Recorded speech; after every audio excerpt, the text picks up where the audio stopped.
I've always maintained, based on data and based on actual comparisons of the drugs that they have, that Eli Lilly's drug does better in terms of weight loss over a period of time than Wegovy. They did a head-to-head trial.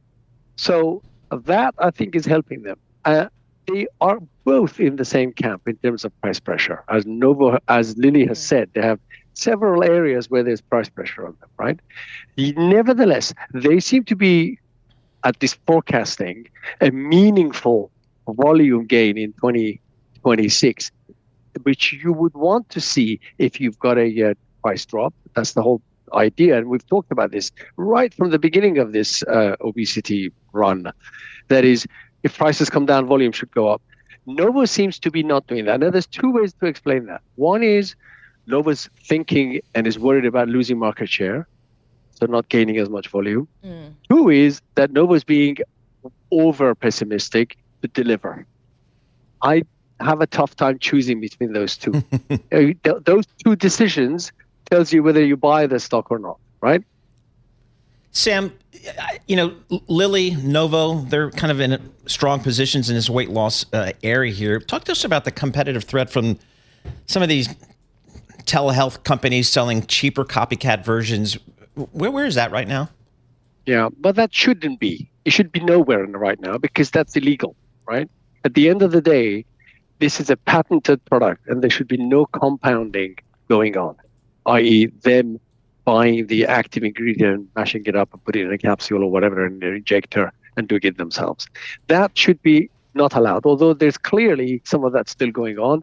And I don't know where the FDA's teeth is on this because they were allowed to do it while there was a shortage of supply. But there's no more shortage of supply. So, but it's still happening.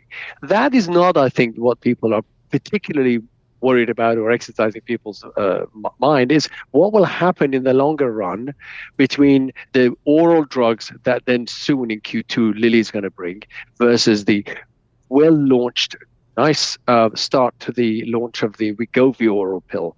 And then the next question is, what about other people who are coming with other GLP-1s and slightly different here, once monthly from Pfizer, et cetera, et cetera. And I think that we will see how those guys are going to be able to compete. It's going to be tough. This is a machine that's run by both Lilly particularly and Novo too. Yeah, you're talking about this weight loss pill that Lilly wants to launch. It could happen, or the approval, I should say, could happen as early as April. Lilly did just get approval from the FDA, Sam, to sell Zepbound in a multi-dose pen. Why is this format important? Is it because it's more lucrative? Does it make it more accessible? Like, what does that multi-dose pen allow Lilly to do? Yeah, well, although I know we don't talk about sustainable stuff anymore, this is more sustainable rather than throwing out the pen every time, right? So that's nice. And number two is therefore that should mean, depending on how complicated it is to have a multi-dose pen, the margin's a bit better because you're not throwing out the pen every time and they don't have to keep making a pen.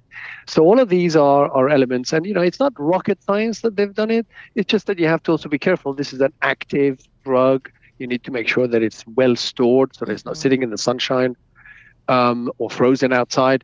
That's the sort of thing you have to think about when you have a multi-dose device. But I think this will be helpful to both people, users, and the pharma companies. Sam, we all know that President Trump has made cutting drug costs a key priority, and a lot of drug makers have cut deals with this administration. Has it resulted in profits reductions out there for a lot of these companies? Are analysts taking their numbers down? Well, if you go with Novo Nordisk's announcement today that specifically calls this out, price pressure, then yes. The only thing is that then that price pressure also exists for Lilly, so how come they're not suffering? So I think the Novo story is more than just the price pressure.